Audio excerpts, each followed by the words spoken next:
Welcome back everybody, it is update day on Halo, and we've got a lot to cover today. From Firefight getting a refresh, to Silver Team from the TV show becoming canon, new squad battle maps, multi-team has finally been made by Forges, as well as some beautiful maps. It was also the latest episode of the Halo TV show last night, and oh boy, there is so many things I could say, but more on that later. So first up today, 343 updated Firefight. The PvE Halo Infinite experience now has friendly AI allies ranging from hunters, zealot elites, and even marines. This is a nice little refresh as 343 added 5 brand new maps as well. My only piece of feedback is a lot of the maps 343 added, they're dev-made maps that aren't really new. There's so many amazing Forge creations, I'd love to see them added into Firefight. Something I didn't expect, and it's like a throwback to the Scarab gun. All the way back in 2004, is 343 put a sidekick magnum on top of a traffic cone. It is a special magnum, not exactly a Scarab gun, but it fires sniper rounds and it is deadly. I really love that you can fight side by side with hunters.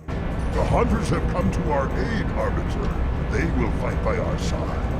And the Sword Zealot Elites look really cool in-game. One thing I noticed is you can give them weapons, the Marines will get into vehicles with you, but the Zealot Elite will not get in a mongoose. I really hoped he would. Now 343 also shared that Silver Team is now canon. Silver Team is obviously the team from the Halo TV show, which means for the game universe, they have their own counterparts. This leads into the new weekly reward for Halo Infinite, and it is Vanak's helmet. Spoiler alert coming about the TV show, but people were speculating, and they were right, that something was going to happen to Vanak based on the challenge in-game to actually earn his helmet. Fast forward to a couple days later, and the new episode has released. Hidden Xperia said it best, Jesus Christ, what are they doing with that show? Vanak is dead, Captain Keyes also dead. There was absolutely no reason to kill Admiral Keyes off the way they did. I'm not sure if they're heading into Miranda, becoming the real Captain Keyes, but I think it's going to have huge implications for the story going forward. It's just an absolute mess. They could have easily had a Marine disengage the fuel line, and he could have survived. It really goes to show that the writers really do not care about the games at all. Even the fact that Oni has taken their Spartan armor away, so there is no more Spartan armor.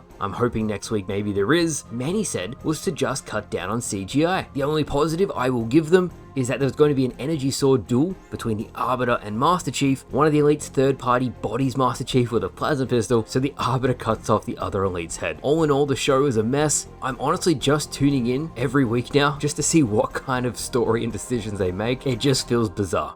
Now in other news, we're getting brand new squad battle maps, brand new content coming to the game, and Delta has released every single map that is going to be added to the playlist. The list is as follows: Perdition, Rendezvous, Tempest, Launch Site, Behemoth, and Forbidden. Now Perdition is from Halo 4. I covered it in a Forward video a couple months ago. That's a really good size, and I think people will enjoy that. Rendezvous has like an ODST fighting in Mombasa streets theme. I also think the community is going to love that too. Tempest, if you've ever played Halo Reach, is a remake of the fan favorite map that came as a DLC map all the way back in 2011. And then here's where it gets interesting: Launch Site, Behemoth, and Forbidden. Now a lot of people don't like Launch Site, so it's going to be very interesting to see how it plays 8v8. I think it's going to be a bit too much. Behemoth, if they extend it, could be used for 8v8, but we will see. Forbidden, that is way too small for 8v8. I'm willing to give it a shot when it comes out. You guys can let me know as well, but that map is too big for 4v4 and too small for 8v8. We don't know when the update is going to go live, but 343 themselves said a squad battle refresh is on the cards. Finally today, and Halo Infinite's Forges have finally created multi-team. 4 teams can now be made, something 343 hasn't done in over 2 years of this game, and it's something I hope they add to matchmaking. 343 has had great difficulties creating multi-team as a playlist, so game modes like Rocket Race, Multi-Team Slayer,